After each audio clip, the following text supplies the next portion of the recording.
Lucian, I agree with breathing, where a breathing is an adjective that is a human judgment of a noun. For example, an apple is breathed out to be delicious.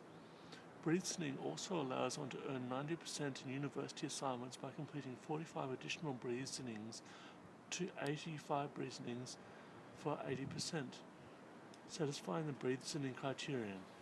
Breathings are the set of x, y, and z dimensions measured from visualizing an object in a high-quality way.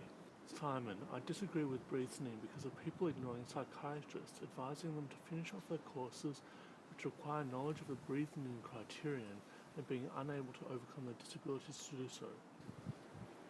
A synthesis between sense data items should be written to understand sense data, where this data proves the wholeness, which is a breathing of an object. The sense data synthesis should not work because of the subject having a disability of sight that would block it.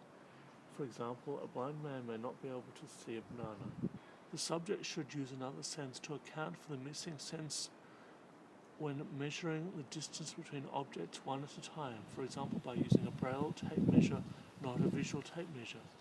The subject shouldn't fall between two objects when trying to measure the distance between them. The subject should remember his ideas one at a time by drawing them through a mental canal.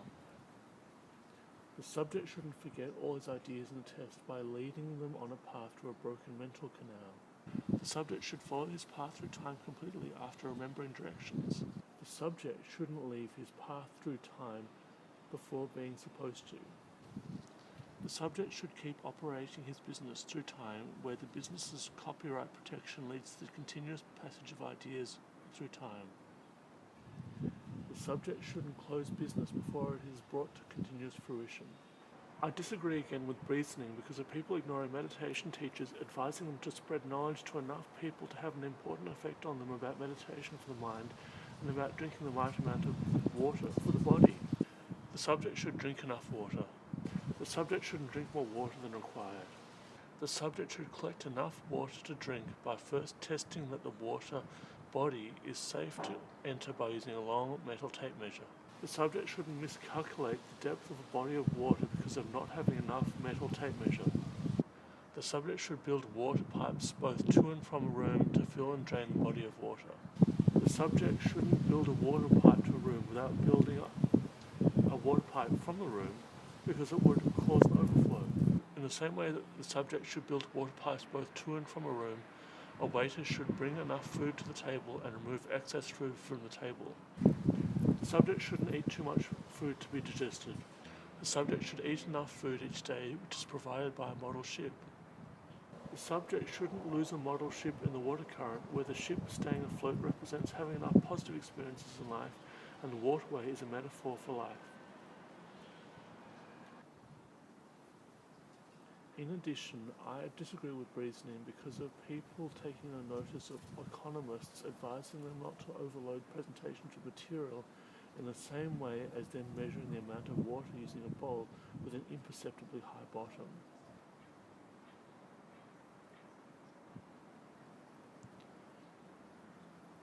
The subject should measure the amount of water using a bowl. The subject shouldn't measure the amount of water using a bowl with an imperceptibly high bottom. The subject should replace a bowl with a high bottom before using the bowl to measure the amount of liquid, and pause after eating one slice of fruit to verify that his path is clear of the bowl before walking forwards. The subject shouldn't eat a delicious slice of fruit at each step without preventing tripping over in the outside world. The subject should only eat one orange per day and should dispense with its peel so that his path is clear to walk along. The subject shouldn't eat too many oranges because excess vitamin C may cause diarrhea. In the same way that one should peel and eat an orange, one should eat an unwrapped popsicle immediately.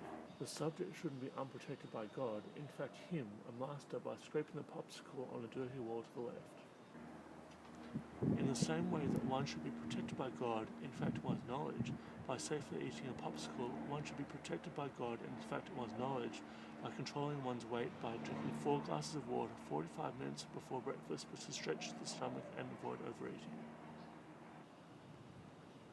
The subject shouldn't spend time overeating.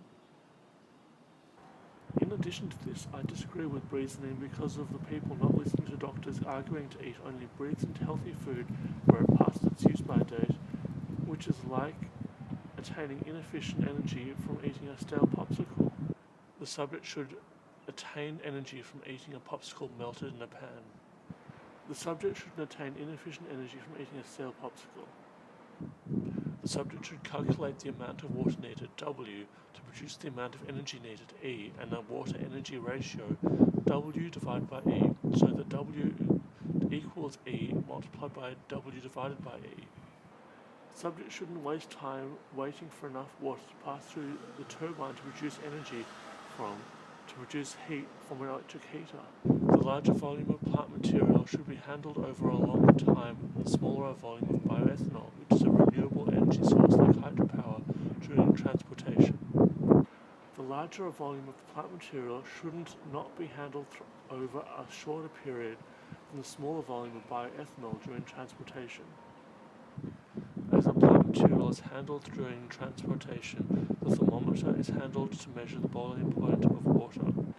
The subject shouldn't burn himself on the stove before the boiling point of water has been reached when measuring the boiling point of water, because of the heat from the electric stove being visible. The subject's carer should only handle the thermometer when measuring the temperature of water during a state change.